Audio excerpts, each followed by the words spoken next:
சீமான் ஒரு கட்சி தலைவருக்கு அரசியலுக்கே தகுதியற்றவர் என்பதை பல முறை சொல்கிறேன். அப்போல்லாம் நீங்கள் எடுக்கலை, ஏதோ அவர் மீது கொண்ட வன்மம்னு சொன்னீங்க. இப்போ உலகமே அறிந்த நிலையில் போயிட்டுருக்கு.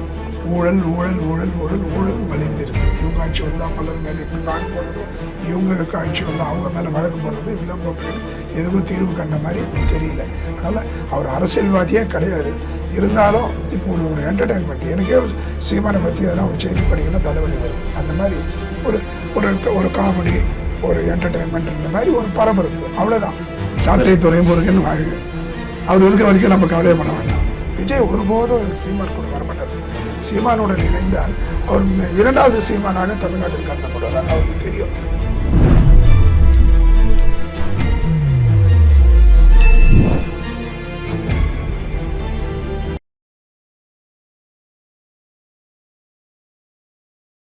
திருமதி காளியம்மாள் அவர்கள் கொஞ்ச நாளைக்கு முன்னாடி ஒரு ஆடியோ வெளியே ஆனது.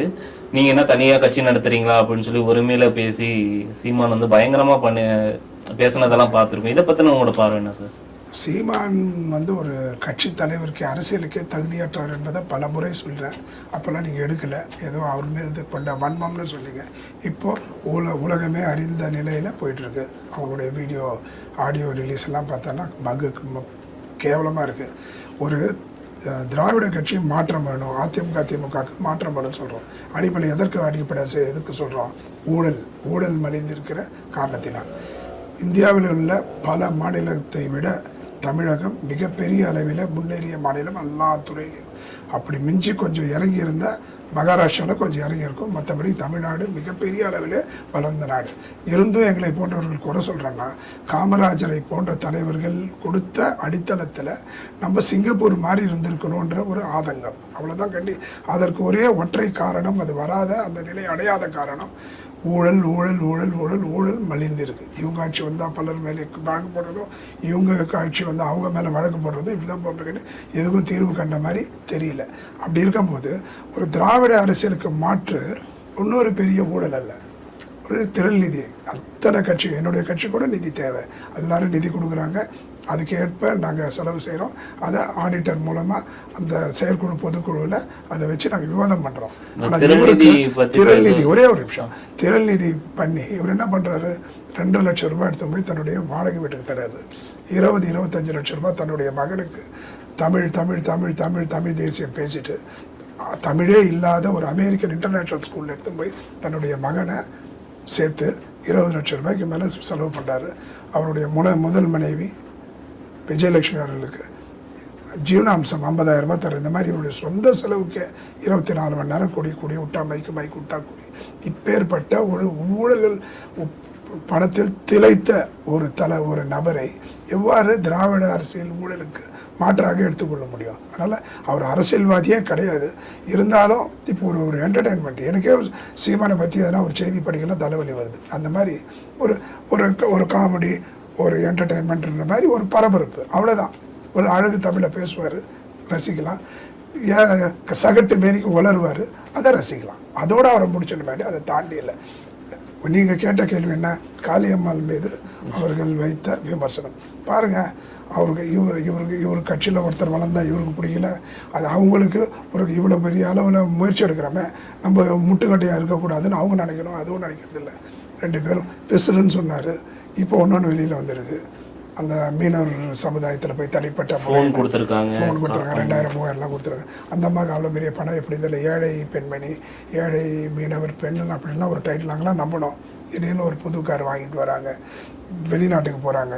வெளிநாட்டில் போய் என்ன வசூல்னு தெரியல, அந்த வசூலி ஒரு கடைகளே தெரியல, அது என்ன தெரியல. ஆமத்தில் காளியம்மாள் பழைய காளியம்மாள் இல்லை, அது மட்டும் தெரியுது. பிசுறுன்னு சொன்னோன்னே என்ன பண்ணியிருக்கணும்? அப்பேற்பட்ட ஒரு வாழ்க்கை தேவையா?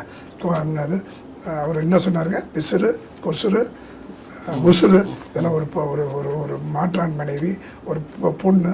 இவர் ஏற்கனவே சொல்லியிருக்காரு, நான் ஜீன்ஸ் போட்டு பார்த்தேன், பேண்ட்டு போட்டு பார்த்தேன், ஷேவிங் பண்ணி பார்த்தேன், தாடி வச்சு பார்த்தேன், டைட்ஸ் போட்டு பார்த்தேன், சென்ட் அடிச்சு பார்த்தேன், ஐ லவ் யூ சொல்கிறேன், யாரும் ஹேட் யூ தான் சொல்லிட்டு இந்த வார்த்தையெல்லாம் பார்த்தா ஒரு பெண்களை கவரும். முதல்லலாம் ஒரு சினிமா நடிகர் வரும்போது டிக்காக வருவார், சினிமா நடிகர் வரான்னு நினைப்பேன். இப்போ இவ்வளோ பெரிய வன்மம் கொண்ட கட்சி காளியம்மாள் தொடர்வது வன்மையான கண்டனத்துக்கு. அவங்க மேலே சந்தேகம் வந்துடுங்க. அவங்க மேலே சந்தேகம் வந்துடும். அது அவங்களுக்கு புரியணும். அவங்களுக்கு முதல் தடவை பிசுறுன்னும் போது ஏதோ காரணம் சொன்னாங்க, இப்போ என்ன சொல்ல போகிறாங்க? சொல்லிட்டார் அவர் தான், நீங்கள் இங்கே இருக்கிறதுனால ஒன்றும் இல்லை, தனி வீடு கட்டாதீங்க, நீங்கள் அந்த மாதிரி என்ன சொல்லுவாங்க, அதெல்லாம் 1000 ரூபாய்க்கு பிறந்தவங்கலாம் சொல்லி எவ்வளோ கேவலப்படுத்தினா தாய்மாருக்கு, தமிழ் தாய்மாருக்குன்னா 1000 ரூபான்றது ஒரு சின்ன காசு இல்லை, ஏதோ ஒரு நம்ம கட்ட வரி பணம் அரசாங்கத்தால் தரப்படுது, அதை வாங்குறாங்க. அவங்கள எவ்வளோ கொச்சம் பேசுனீங்க, இன்றைக்கி நீங்கள் போய் 2000 3000 கொடுத்துருக்கீங்க. அப்போ அந்த பெண்களை பற்றி யார் அவதூறம் பேசுனா தாங்குமா? அது மட்டும் இல்லாமல் ஃபோனெல்லாம் வாங்கி கொடுத்துருக்காங்களாம், இந்த மாதிரி தனி கடை போடாத அப்படின்லாம் சொல்கிறாங்க. இது இந்த ஆடியோ எப்படி வெளியில் வந்ததுன்னு தெரியல. சாட்டை துறைமுருகன் வாழ்க, அவர் இருக்க வரைக்கும் நம்ம கவலையப்பட வேண்டாம். இப்போ வந்து இந்த லட்டு சர்ச்சையில் கூட வந்து இந்துக்கள் மனதை புண்படுத்துகிற மாதிரி ஒரு வார்த்தை. எப்பவுமேங்க அவர் விபூதி உள்ள வந்து செலவு போட்டுப்பாரு, வெளியில் விபூதி குங்குமம் வச்சுப்பாரு, இந்துக்கள் போல நடிப்பார். இஸ்லாமிய மக்களை வந்து அரபு மதத்தை சார்ந்தவர்கள், கிறிஸ்துவர்கள் வந்து ஆங்கில மதத்தை சார்ந்தவர்கள் சொல்லுவார். அதே மாதிரி இந்துக்களை வந்து இந்து கடவுளை வந்து கிருஷ்ணரை திட்டுவார், முருகரை திட்டுவார், திரும்பி முருகருக்கே பாஸ்தா காட்டுவார். முருகர் அழகு குத்துறீங்க, இங்கே குத்துறாங்க, இங்கே குத்துறது, இங்கே குத்துனா என்ன ஆகுன்னு கேட்பார். அதனால் அவர் முதல்லலாம் அவர் அறியாமல் வளர்றாரு, ஏதோ வளர்றாரு. இப்போலாம் போதையில் பேசிகிட்டு இருக்கிறார். அதுதான் மேலே கேவலமான ஒரு சொல். லட்டு என்பது எவ்வளோ பெரிய பிரசாதம், எவ்வளோ பெரிய புனிதம் பெருமாள். அதெல்லாம் கழுதைக்கு தெரியுமா, கற்பூர வாசனம் சொல்கிற மாதிரி அவருக்கு என்ன தெரியும்? ஒன்றும் தெரியறதுக்கு வாய்ப்பு இல்லை. 40 நாள் 30 நாள் ஒரு மாதம் 15 நாள் விரதம் இருந்து வீட்டில் முட்டை கூட சாப்பிடாம கவிச்சு சாப்பிடும். 24 மணி நேரம் 365 நாள் சாப்பிட்றவங்கெல்லாம் சாப்பிடாம விரதம் இருந்து கடவுளை போய் பார்க்குற ஒரு நிலையில் அது இப்போ லட்டு நிகழ்ச்சி தான் நாட்டில் ரொம்ப பெருசாக அப்படின்னு ஒரு மத நம்பிக்கையை புண்படுத்தும் அளவுக்கு. இது ஒன்றும் ஒரு புதுசு இல்லைங்க. கிருஷ்ணரை பற்றி என்னென்ன பேசியிருக்கார். அந்த மாதிரி எதற்குமே தகுதியற்ற ஒரு நபர். அவரை பற்றி பேசுகிறதுக்கு என்ன காரணம்னா, தெரிந்தோ தெரியாமலோ ஒரு படிப்பு குன்றிய புரிதலற்ற ஒரு சிறு கூட்டம், ஒரு 5% 6% வாங்கினா அதில் 3% வந்து அவருடைய கூட்டம். எப்படின்னா அவருக்கு குளோனிங், சீமானை போன்ற மனநிலையை கொண்ட செயல்பாடை கொண்டவர்கள் ஒரு 3 பேர் இருப்பாங்க. இப்போ நீங்கள் இருக்கிறீங்க, உங்கள் தாய்க்கு நீங்கள் ஒற்றை பிள்ளை இருந்தாலும் உங்கள் செயல்பாடு, உங்களோட சிந்தனை, உங்கள் போக்கு மாதிரி உங்கள் ஏரியாவில் ஒரு சிலர் இருப்பாங்க. அந்த மாதிரி இயல்பாக அவருடைய அவர்களுடைய நிலை கொண்ட மக்கள் அவர்களுக்கு வாக்களிப்பாங்க, ஆதரவு கொடுப்பாங்க. அதை தாண்டி ஒரு 2-3% வந்து புரிதலற்ற கல்வி அறிவு இல்லாதவர்கள் வந்து அவர் பின்னாடி இருப்பாங்க. அவர்களை மாற்ற வேண்டும் என்பதற்காகத்தான் உடன்பாடு இல்லை என்று சொன்னாலும் அவரை பற்றி பேசி அந்த 2-3% நண்பர்களை மாற்றும் முயற்சியில் நாங்கள் இருக்கின்றோம். திரு விஜய் அவர்கள் வந்து இப்போ அவரோட முதல் மாநாட்டை விக்கிரவாண்டியில் விசாலையில் 27ஆம் தேதி முதல் மாநாடு இருக்கு. அவர் யாரை எதிர்த்து அரசியல் பண்ணுவார்னு நினைக்கிறீங்க சார்? அதாவது இப்போ இருக்கிற பொதுவாக ஒரு அரசியல் கட்சி துவங்கப்படுதுன்னா எதிர்கட்சி ஆளுங்கட்சி இதுவரை ஆண்ட கட்சி மேலே தான் வன்மம் போடுவாங்க, எதிர்த்து அரசியல் பண்ணுவாங்க. விஜய் அவர்களும் அதை தான் செய்வார். பெரியார் வந்து அவரை போய் மதிச்சிருக்கிறது, அவரும் பெரியாரை அந்த அவருடைய கொள்கைகளை ஏற்று நடப்பார் என்கின்ற ஒரு சமிக்கையை கொடுத்துருக்காரு, அவ்வளோதான். அதை விட பெருசாக அதை பற்றி பேச வேண்டிய அவசியம் இருக்காது என்று நினைக்கிறேன் சார். இப்போ வந்து அதாவது தமிழ்நாட்டில் பெரியாரை தொடாமல் யாரும் அரசியல் பண்ண முடியாது அப்படிங்கிற மாதிரி ஒரு 50 ஆண்டுகள் அவரோட கொள்கை இந்திய அளவில் பரவிச்சு சார். சமூக நீதின்றது இப்போ இந்திய அளவில் பரவிச்சு. அதனுடைய தந்தை வந்து பெரியார் தானே. அந்த மாதிரி இருக்கும்போது பெரியாரை ஆதரிக்காத ஒரு கட்சி இப்போ ஆட்சியில் இருக்கே சார். இப்போ வந்து அவங்க பல மாநிலங்கள்ல ஆட்சியில் இருக்காங்க, இவங்க அதை பண்ணாம தானே சார் பெரியாரோட கொள்கையை எதிர்த்து அவங்கள. அதனால தான் தமிழ்நாட்டில் அவங்களால வேறு ஊன்ற முடியல, கால் ஊன்ற முடியல. அதே சமயத்தில் இப்போ பிஜேபியை பொறுத்த வரைக்கும் சமூக நீதி மேலே நம்பிக்கை கொண்டவர்கள் தான், அதில் மாற்று கருத்து கிடையாது. RSS உடைய சித்தாந்தத்தை உள்ள வர்றதுனால தான் அது ஏற்புடையதாக நம்ம ஏற்றுக்க முடியல சார். விஜயோட ஒரு மாநாடு எப்படி இருக்கும், எந்த மாதிரி?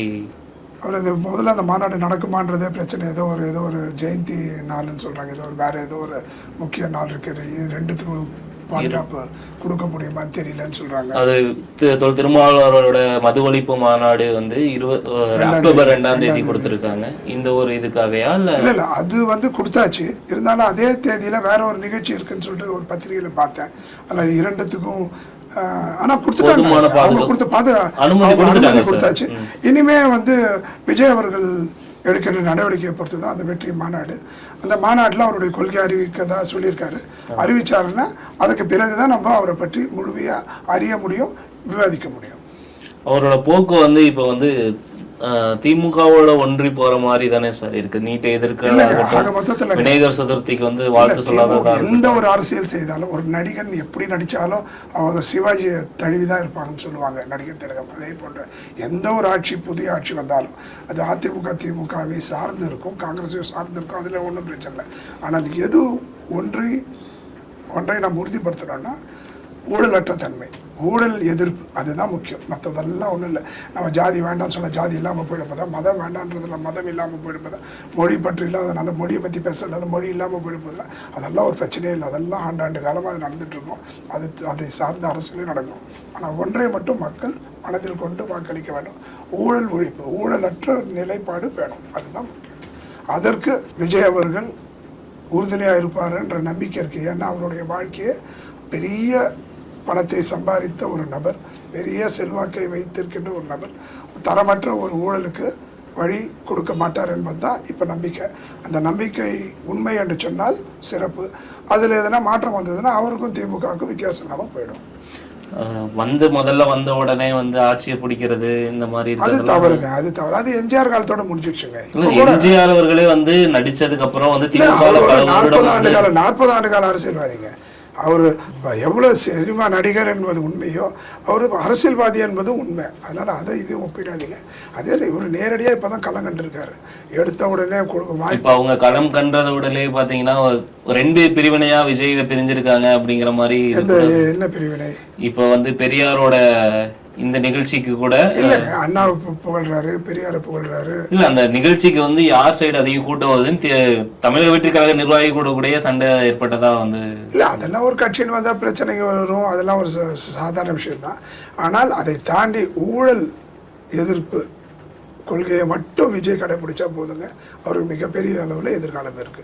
அதை விட்டுட்டு திரும்ப அரைச்சிக்கிட்டு திராவிடம், தேசியம், மதம், இனம், மொழி, கலாச்சாரம்னீங்கன்னா முடிஞ்சு போச்சு. உங்களுடைய சிந்தனை முழுக்க எது மக்களுக்கு இன்றைய பிரச்சனை ஊழல், அந்த ஊழல் மலிந்திருப்பதை எடுக்கணும். அதுக்கு விஜய் அவர்கள் பயன்படுவார்.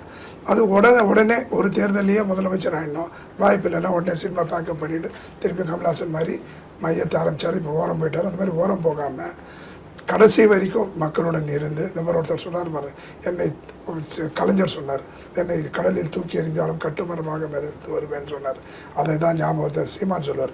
என்னை கடைசி எத்தனை தடவை தோற்கடித்தாலும், என்னை எவ்வளோ பிறந்தனாலும் என் கடைசி மூச்சிருக்க வரைக்கும் நான் தனியாக நின்று கத்தின்னு இருப்பேன், புலம்பின்னு இருப்பேன், போதையில் உழைன்னு இருப்பேன். முதல்லலாம் கத்திட்டு இருப்பேன்னு நம்ம சொல்ல நினச்சோம், போதையில் உழைன்னு இருப்பேன்றது தான் கருத்து.